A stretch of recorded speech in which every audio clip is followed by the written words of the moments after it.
Okay, thank you everybody for attending this afternoon's session. This afternoon's session, we're going to discuss how we can achieve full decarbonisation across the built environment, how we can join up our efforts to achieve this, and along the way we'll talk about the role of innovation in achieving some of those outcomes. So we've already introduced my esteemed panel. I just kind of get them to say their names again so you know when they're kind of speaking who they are. So the first person that I have is Joe. So, hi, I'm Joe. And then we have Gaurav. Hi, everyone. And Rob. Hi, everyone. And then Chris. Afternoon, everybody. So we did talk in the green room about all starting with a kind of introduction about what we wanted to say, but we thought we wanted to have a more conversational style in this session. So I'm going to launch straight into the questions, and I'm going to look at the iPad and just see whether or not there's some really tricky questions that you as the audience can pose the panel of experts that we have with us today. But I'm going to start very gently just to get them kind of warmed up. There's some really kind of simple questions, and I'm going to ask Rob what you think the main challenges are for the housing sector in achieving net zero. Yeah, so those of you who don't know, Clarion Housing Group, we're a charitable organisation. We're the largest registered social landlord in the country, and we've been taking part in the Social Housing Decarbonisation Fund through the government. We've been taking part in all three waves, and we're the largest bidder in the wave 2.1, which is the latest wave, retrofitting around 6,000 homes over the next 2.5 years. So in terms of the challenges, as I see it, there's many challenges, but I'll stick with three. I think the first one is that every time we come to do a new retrofit, we start the conversation from scratch with the residents. And that is because I think although net zero carbon is talked about a lot when we talk about on a world stage and reaching net zero carbon targets and when we'll stop using coal and things like that, but we haven't yet captured the imagination of the average home occupant in this country and what their role is in reducing the 14% of carbon emissions from our housing stock and how they do that over the next 20 years. And that's really then, you know, people are quite reluctant when you go to retrofit their home, even though they might save on their energy bills, to actually go through this disruption of a significant retrofit project. The second is obviously financial. It's not really a lack of money or lack of capital. It's more the kind of equation of the business case, because the cost of some of the hardest to heat homes, the retrofits on those homes, is extensive. And even when you're talking about sort of private homeowners, there's going to need to be some government financial assistance for those hardest to heat homes when it comes to achieving the levels of energy efficiency they need. So that's a big challenge. And also with landlords, the benefits of retrofit go to the residents in terms of savings on energy bills. The third, and the one that we talk about the most, is really the supply chain and how you gear up, scale up the supply chain. And it's not just the manufacturers and the components that you need and the labor. It's actually, I think, again, when you come to private homeowners, how are you going to project manage all of these retrofits? How are you going to actually coordinate? You know, anyone that's had building work done to their own home knows how much of a hassle it is working with supply chains, working with builders. Actually, this is going to have to happen for millions of people up and down the country. How are we going to coordinate all of that? So those are the three. There are many more, but I'll just stick with those three as food for thought right now. So Rob, I know that you talked about social housing, but I also saw that you look after different forms of housing, so rental, for example. Do you think those three challenges apply across all of different sectors? Absolutely, they do. Yeah, they really do. I mean, as I mentioned, for private homeowners, the challenges of funding are particularly on the harder to heat. You know, you have got homes that are already at very good levels of energy efficiency. So there is a business case there, but still requires economies of scale and a greater supply chain. to convert for those high energy efficiency homes to electric or green forms of heating, which is, really getting rid of fossil fuels and boilers. But actually for those ones at the bottom end where they're built, in a form of construction, which means, if you've got concrete, wimpy, no fines buildings and you own that home, you're going to have to retrofit it significantly, and there's going to be a big cost to that. So the private homeowner is going to need some support financially. There isn't really a business case for them to do that. They don't get the value back from the work. So that's going to be a thing. And then with the PRS sector, the build to rent sector, that is going to need some thought as well. They own the same sort of types of homes up and down the country. We have the oldest and the least energy efficient housing stock in Europe. It's going to take some real big effort and thought to get it all up to the levels of energy efficiency that we need. So I was interested though, you said that it's not finance, the availability of finance isn't necessarily the issue, it's creating a kind of business case, and we'll come on to that in a minute. I might ask Joe to comment on that. But Gaurav, I'm interested in the kind of resident conversation from scratch. And I wonder whether this is a kind of a mindset issue, or is it a mindset in the supply chain or in the providers, or is it a mindset issue in the people that Rob is, having those conversations with at the outset? You think? Sometimes it's the stage of life people are at. They don't want to have that level of disruption to their home. They're quite happy. Their energy bills might have gone up recently, but if it's not really harming them that much, why do they want to have their sort of world turned upside down by a retrofit of their home? And it's that really, it's that disruption, the hassle factor that some people just don't want to go through at this point. It's stressful having building work done to your house. Well, there was a lot of evidence, wasn't there, in one of the previous schemes where people were just totally reluctant to clear out their loft to get all the advantages, and I might say I fall into that category. No one wants to go in my loft. So, Gaurav, what do you think about the mindset issue? Nicola, I think there's a couple of different pieces to it. So I think it's a bit of a chicken and an egg issue. So if you think about how we've approached building decarbonization, we focus really extensively on operational carbon, much less so on embodied carbon. And I think the challenge is that, while electrical grids decarbonize, operational energy demands essentially get decarbonized really quickly. On the other hand, when we look at the supply chain around building materials, it's really nascent in terms of what we can do. And so there's the simple things that we can do, which are really around materials use efficiencies and using materials more effectively. But if we look at the entire supply chain and value chain around construction materials, really based on concrete and steel, as an example, there's a long way to go before we decarbonize these supply chains. This is a big issue because we don't have manufacturing capacity to produce low carbon materials at scale. Until you produce materials at scale, costs don't come down. As long as costs don't come down, adoption is difficult. And so you've got to sort of solve this problem very systematically, but also very strategically, where you go out and create manufacturing capacity. As you create manufacturing capacity, you create options in the marketplace. Because construction, although it's a really large industry, it's actually hostage to itself. If you don't create supply, you will not have demand. And so you need to incent demand. That's what creates supply. And so you've got to sort of go through this iterative loop over and over again. And it's only then that you emerge by disrupting a material supply base that's 150 years in the making. And I think that's something that we've really got to focus on. Of how do you create demand? How do you create scalable supply? But most importantly, how do you use technology as a lever to bring down costs with increasing scale? So I saw in your profile that you've been involved in the creation of lots of, technology and ways of kind of trying to tackle the very problem that you're describing. So kind of before we move on, perhaps you could say a little bit about how you think you solved the problem. Sure. So, I'm a third generation civil engineer. And one of the things that I've realized over the years is cost is everything.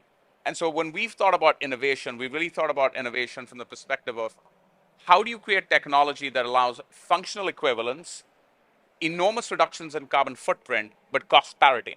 And so I think an important premise around how we've thought of our work is how do you use technology to avoid a green premium?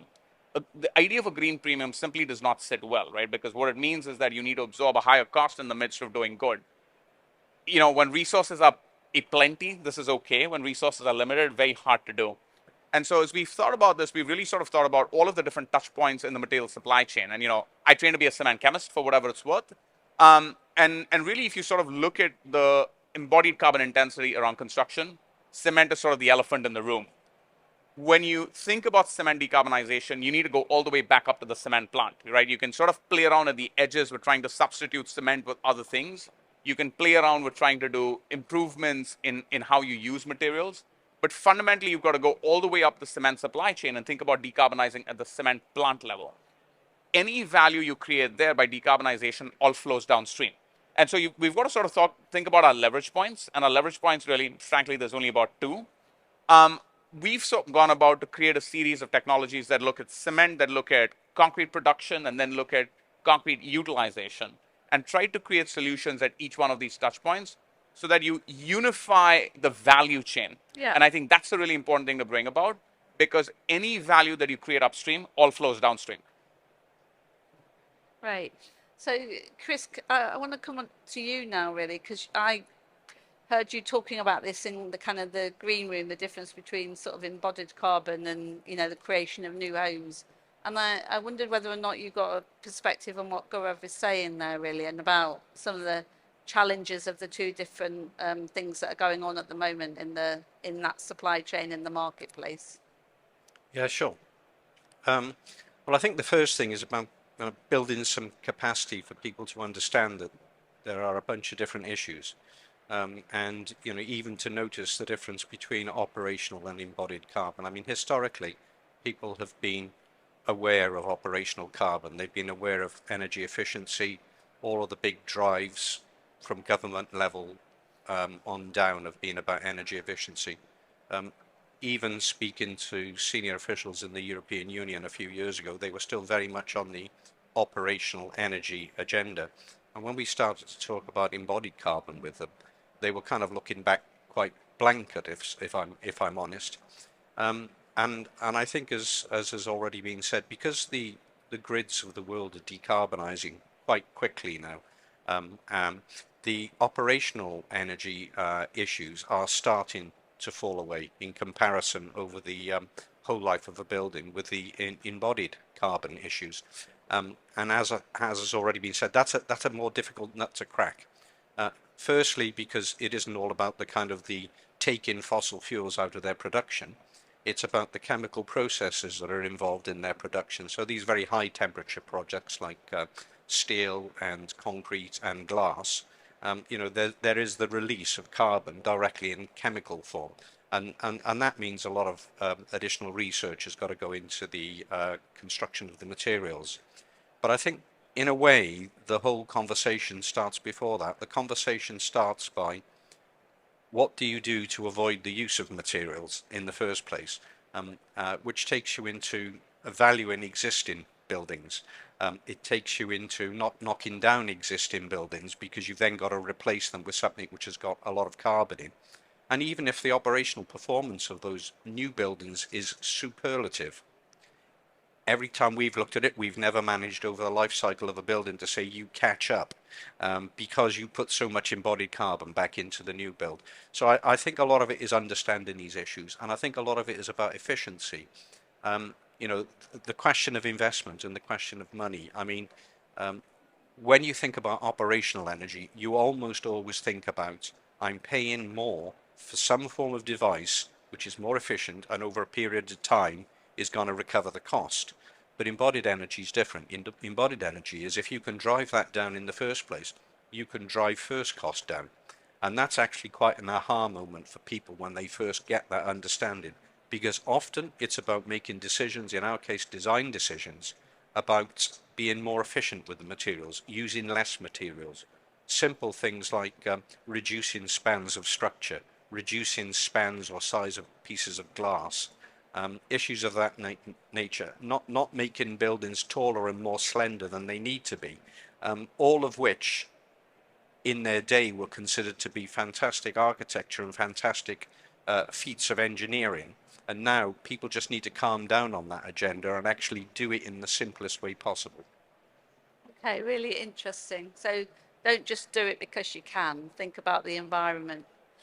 Can I loop all the way back to the challenges that Rob set out, that he articulated at the beginning, Joe, and come to you and come back to this kind of financing issue and financing retrofit, and is it about a lack of capital, or as I think Rob was suggesting, it's about who gets the benefit in retrofit? So is there something from your work with Deloitte that you might have a view about people thinking about when they're thinking about finance and retrofit? Yeah, so absolutely.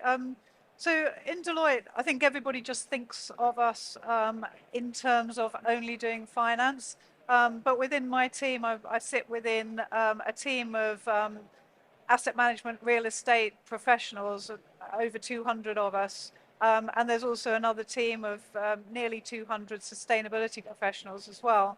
So I think what we've got there is that sort of combination of seeing sustainability through a financial lens, which really helps sort of open up that what does the board see when they're choosing to make an investment or not make an investment. One thing that really strikes me is the conversation quite often is coming round to, oh, it's a new thing, or we haven't thought about it, it's not in the business plan. But actually, it was first sort of raised by a Swedish scientist in the 1800s that fossil fuels were going to cause climate change. So if it's not in the business plan, yeah, people were not thinking, were they? Quite apart from that, though, there's a huge amount around risk. And that is really where we need to be going with the conversation. Gaurav mentioned about green premium, and I think we would take issue with it. From what we're finding, we would take issue with the concept of a green premium these days. It's becoming far more that sustainable buildings will be the norm, and anything that is not sustainable will be losing value, and losing value rapidly. And we talk about the concept of stranded assets, which I think we'll come to in a minute. But there is a huge risk to buildings and to capital and to the way that we live our lives within the buildings that we occupy if we don't take action now. And so in terms of the business case and the financing of it, there's an imperative about risk avoidance and cost avoidance, not just about how do we make it pay back from the energy efficiencies that we're getting, or from the renewable energy exports, or energy avoidance costs, and all of that side of things, but also really quite heavily from that risk avoidance side. Can I just stick with you for a minute, because my background, long time ago now, is in the built environment and housing, but there's a lot of terms that are bandied about, and one of the terms that might get us into some other conversations is stranded assets, and I've heard this a lot lately, and I wonder if you could just demystify what a stranded asset is and what it isn't, just for those in the audience that might not know. Yeah, absolutely. So a great example of this is the minimum energy efficiency standards that came in April. So from April onwards, it's become illegal to let a building that is energy efficiency standard less than EPC-C for commercial property. EPC-E, sorry, for commercial property. So on that basis, the policy is also moving forward to, they haven't committed deadlines, it's not committed in law, but to EPC-C, EPC-B over time as well. So there's this huge risk. Right now, we've already got property that is unable to be let because we're past the EPC-E barrier. In the future, by the time we get to 2030, if policy spans out as people have said it's likely to, we could have up to 80% of the office space in London unlettable for that reason. So the term stranded assets is property that is unlettable, unsaleable, unless you undertake retrofit to bring it back up to those minimum standards. And I guess that's why we were talking earlier about the sort of brown discount rather than the green premium, because that is a minimum standard, and that's therefore what we need to be working towards, rather than looking at it's just a premium. It's something better than normal. It's not. There are other reasons behind the stranded asset concept as well. So there's a whole sort of expectation now from a lot of tenants, whether they be commercial or domestic, about minimum energy standards. Everybody's aware of the cost of energy. You want minimum energy efficiency, and you also want a comfortable environment, and that's a sort of minimum expectation from residents as well.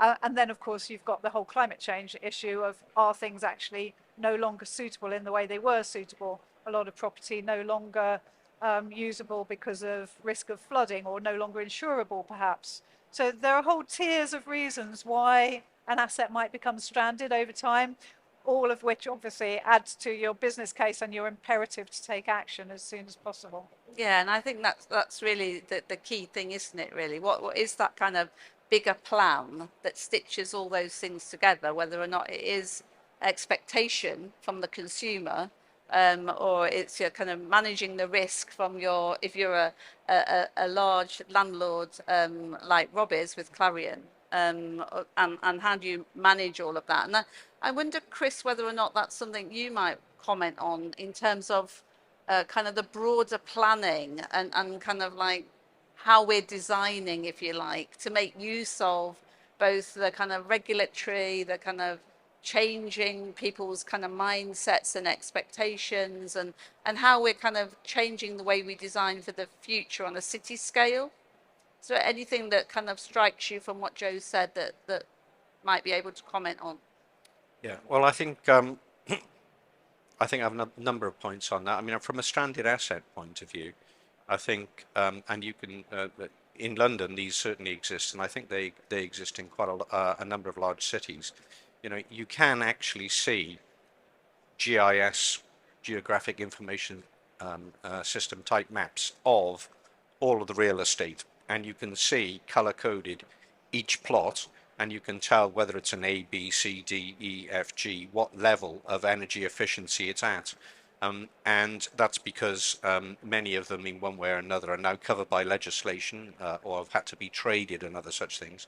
And also, you can actually interpolate as well. If you know approximately how old a particular building is and the nature of its construction, that gives you a pretty high level indication of kind of within the set of data what its performance is likely to be. So I think that's one thing. So you do know where they are. What I do think is necessary, and this is linking back in a way to a number of the comments that colleagues have said. What you need to do is to make an opportunity for people to intervene somehow en masse to drive the cost down. You know, done piecemeal, one at a time, buildings are relatively expensive to retrofit. They're relatively inconvenient to retrofit. And I think there is an opportunity for those who own a lot of real estate or can control a lot of real estate assets some way, maybe boroughs and other such things, to bring forward opportunities where multiple assets can be intervened with at any one time. So if the industry and the supply chain has the opportunity to maybe deal with 200 buildings in a relatively small area, the unit cost of dealing with that is going to tumble in comparison to doing 200 of them one by one, and it'll happen much more quickly. So I think there is an opportunity here to be captured where large-scale interventions can take place. So that's the kind of, at one level, that's a means of dealing with it.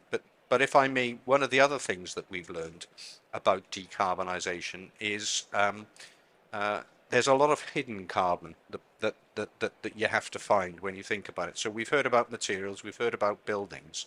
One of the things that we've done, and we've looked at in Foster & Partners, we looked at several hundred buildings ourselves now over the last 8 or 9 years since we've had an approach to doing this. We've learned that sometimes, quite counterintuitively, carbon can be a valid investment in a building as well as a cost. And the example that I would offer is transport orientated development. So where we've looked at very similar buildings that may be on the edge of a metropolis that people drive to in cars, and compared them with buildings that are at a transport orientated interchange where people can walk to them from the underground, what you find is, yes, the building itself has more carbon because it's in a complicated site. But if you take a holistic whole life view, you can quite easily double or triple the amount of carbon by driving cars to it. So actually sometimes carbon is a valid investment if it can be linked to transport. And I think we need to be able to see in the way that we regulate and legislate and bring forward guidance. I think we need to be able to make those choices together so as we actually drive towards something which genuinely decarbonizes the economy rather than accidentally does the opposite when you think a small building or a short building is better than a tall building. Yes, depending on the context is the answer. And I think that the whole thing has to be seen together. Yeah, Joe, please. Yeah, so absolutely, Chris, totally agree. One of the problems I think that leads to some of the issues that Chris was talking about there is the fact that we quite often separate out the person who's building the building from the person who's operating it. So you see analysis sometimes saying that actually the costs of operating and owning and maintaining a building across a 30-year lifespan is actually pretty near equivalent to the cost of building the thing in the first place. You really, until you've got that whole life view, you're probably investing in the wrong things at the outset, and it's really important that that sort of lens that Chris is bringing to it is really critical for us in as a sector in the whole in how we decide to make our investments. So yeah, fantastic. Yeah, I mean the built environment is it an island, is it? It's an ecosystem, and cities are those ecosystems. So urbanization and all of the stats around urbanization, is coming. We need to see it in its totality rather than building by building. Rob, is there something more you might say about Chris's first point about, not doing one building at a time. Obviously you've got a lot of buildings, a lot of homes. I wonder if you could say a little bit more about how you're innovating with the buildings you've got to kind of do this more at scale, rather than kind of small pockets of retrofit. And that's really what the learning in the Social Housing Decarbonisation Fund has been. So we started off in the demonstrator wave with around 100 properties across 2 local authorities that we did a whole house retrofit on. And in that first demonstrator wave, the retrofit process was taking about 100 days per property on average. The last wave, wave 1 we got that down to 35 days. And you start to get, so I'm a great believer that if you set a challenge, humans are great problem solvers. And we're great at collaborating, but if you set a clear aligned challenge that everyone's got to drive towards, we'll all come together around it. And I think that's the thing that we need to find within it. In terms of doing it at scale, I think it's difficult at the moment. But I've got an example in our retrofits that we've done. The funding is just for social housing, but a lot of the homes across our portfolio have been sold off through right to buy over the years. So you end up with private homeowners sitting in between our homes, and then you end up with no funding for the private homeowners to do their homes at the same time. So I think if we're going to do it at scale, we need to kind of crack that bit around joining the whole thing up so that you can go area by area and really get the economies of scale. But certainly, we've gone from 100 to 350 to 6,000 in the next wave, and we are learning each time. We're innovating each time, and certainly you start to get the economies of scale. You start to build the supply chain, and it starts to get that sort of ball rolling, the snowball moving in terms of what we need to do here. So yeah, absolutely agree with that. Okay, that's really interesting. One of the questions on the iPad hasn't actually come from this session, but I was flicking through what people have been asking today, and there's a kind of real sense of, do we think this is actually achievable across the built environment? You know, do we actually think it's possible? Do we live in a, do we think the panel's a glass half full or a glass half empty panel on that question of, you know, are we even going to crack it? I mean, Gaurav, you're into technology and material science and, you know, the future of the way in which we approach this. What's your view about, is the solution just around the corner? Is it about large scale and tackling residents, or is it in technology, do you think? So, great question. I'll try and answer this in two ways. So technologically, is this possible? 100%. But there are two issues that you actually need to fix, right? So the first thing is, I think the reality is construction is innovation averse.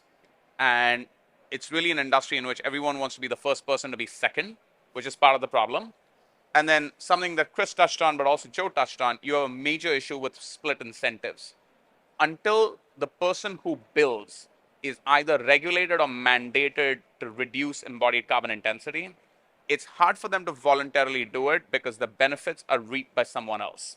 And so you have to sort of minimize these split incentives where there's fragmentation. If you had building codes that are standardized and standardized methods of measurement around embodied carbon particularly, you know, I think operational carbon is much easier because there's actually a financial reason to do it very often.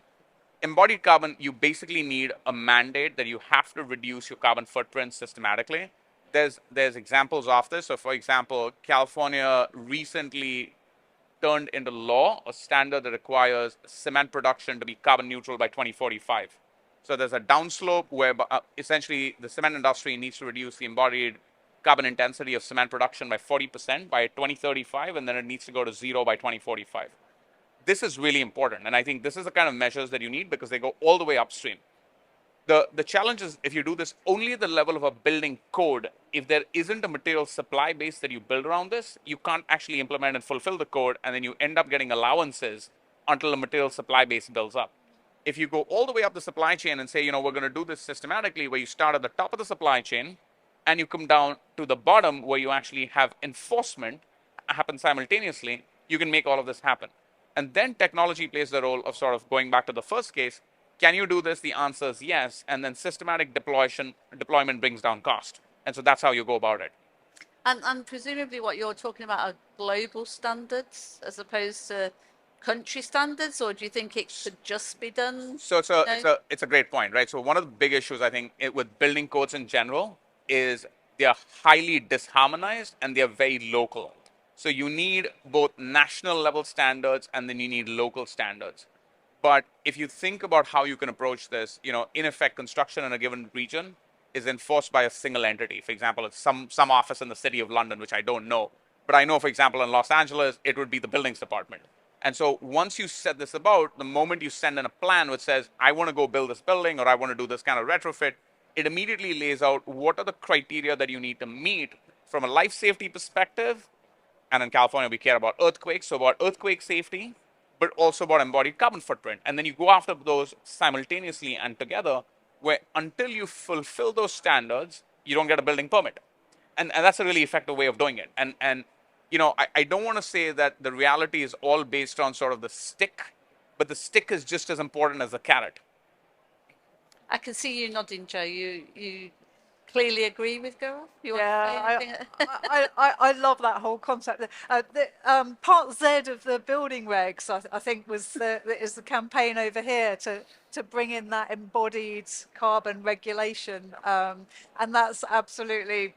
That would transform things, definitely. Another thing, though, that's really interesting, I find really interesting, is that one of the biggest drivers of improvement in carbon in construction at the moment is coming from the finance sector. And I never would have expected that. But a lot of it, it partly comes back to what I said earlier about risk. It's partly about people seeing the risk to their investments and wanting to make sure that things are refurbed so that risk is removed. But the other great thing is they've set themselves targets, which means that they now only want to really invest, or they want to invest more into green stuff, which means that finance is now available at a cheaper rate, marginally cheaper, sure, but at a cheaper rate if you're investing it into green and sustainable projects.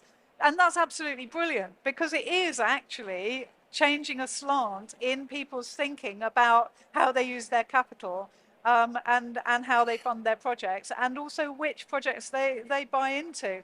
And I had a great conversation earlier with the Green Finance Institute because we were talking about, they've been doing a lot of work on the homeowners, the private domestic sector, and we were talking about how actually the models ought to be brought together and looked at as a whole, which was all part of what Rob was saying about the scale. So you're retrofitting on a community scale. So all of this, your original question where you started with, are we glass half full or glass half empty? I mean, I see the challenges and they're absolutely huge, but there's all sorts of pockets of real optimism here, and to think that it's largely driven by the finance sector at the moment. I love that, because you would have thought that's a real traditional kind of, they wouldn't be at the front of something as forward thinking as this, and there they are. There they are.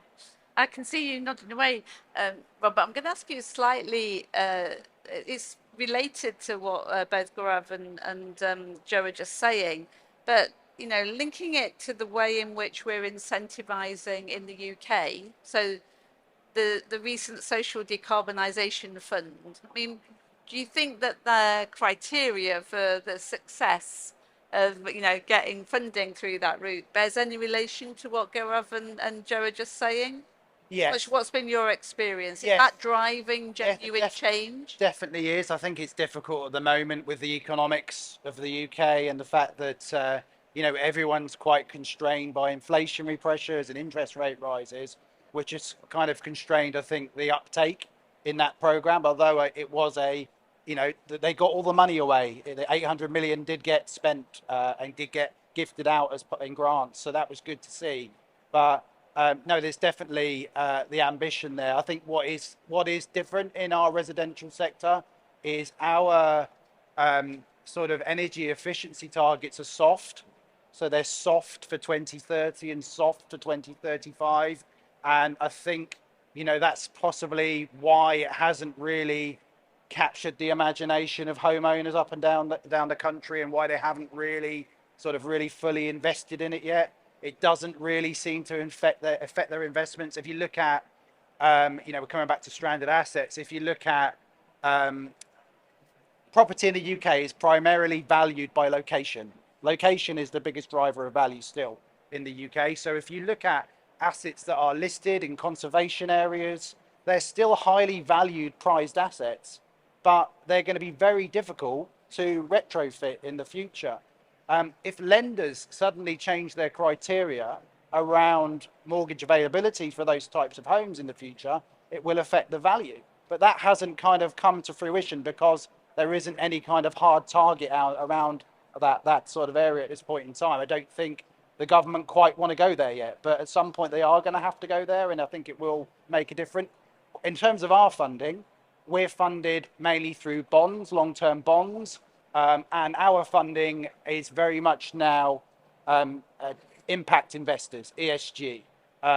Housing associations have a very strong social purpose. Our mission is to provide homes for those that need them most, and therefore that chimes very strongly with investors. We're now adding into that, actually, with our strong governance, the strong environmental side to sustainability, and that makes us a really good investment for impact investment, and it means that we are able to access capital and move it forward from that point of view. But that market is changing. I don't think the private mortgage market has changed enough yet, and I don't know when that will change, but I think it might happen over the next decade.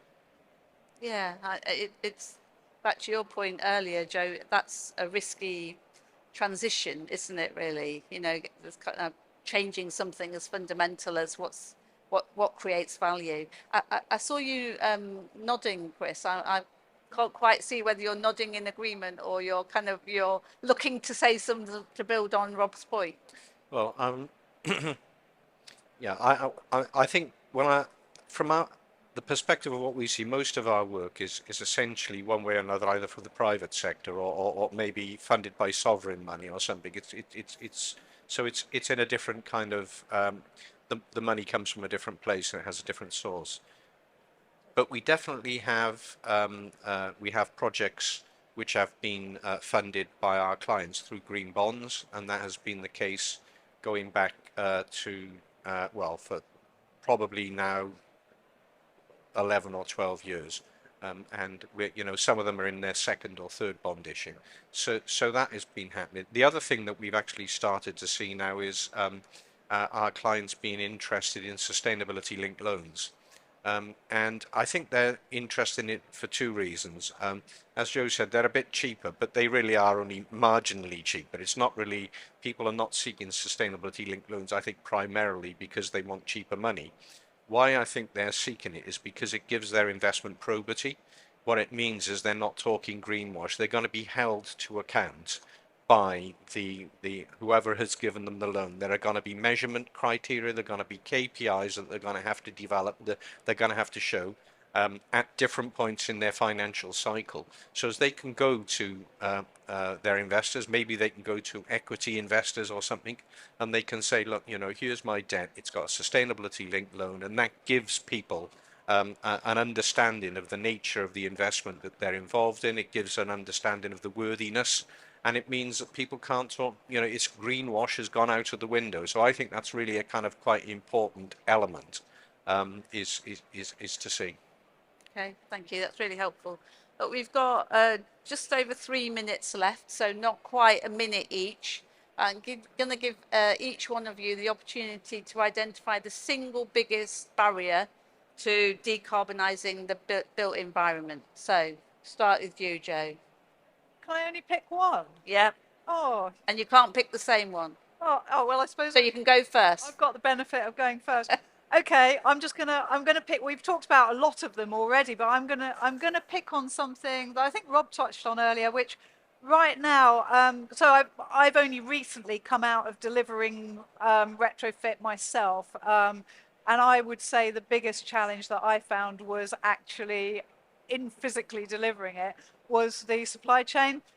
Just at the moment, we've really not got the strength in the supply chain in order to be able to actually physically deliver. And that's, I think, part of the idea behind the Social Housing Decarbonisation Fund and other funds of that ilk was to try to stimulate the supply chain. But actually what it does is it means that everybody goes out to procure all at the same time, boom, which if anything just means that those few companies that exist out there able to do the work are completely swamped and prices go up, and it Okay, doesn't necessarily help. So Sorry. Joe's vote is for the supply chain.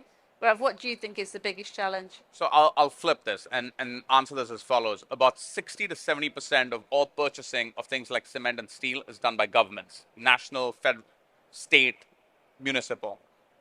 In the US, there's a big move towards buy clean standards where you essentially need to buy materials not only based on cost, but also carbon intensity as a basis of procurement.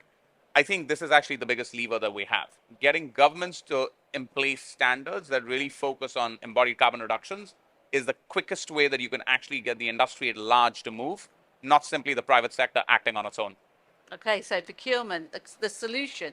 So what do you think, Rob? Do you want to go for a solution or a challenge? I'll go for a challenge. It's the one I mentioned first, which is we've really got to capture the public's imagination. We've really got to translate the complexity of what we're talking about and simplify it into what every single person in this country can start doing and needs to do over the next 20 years. And I think that's a conversation that needs to start now, really.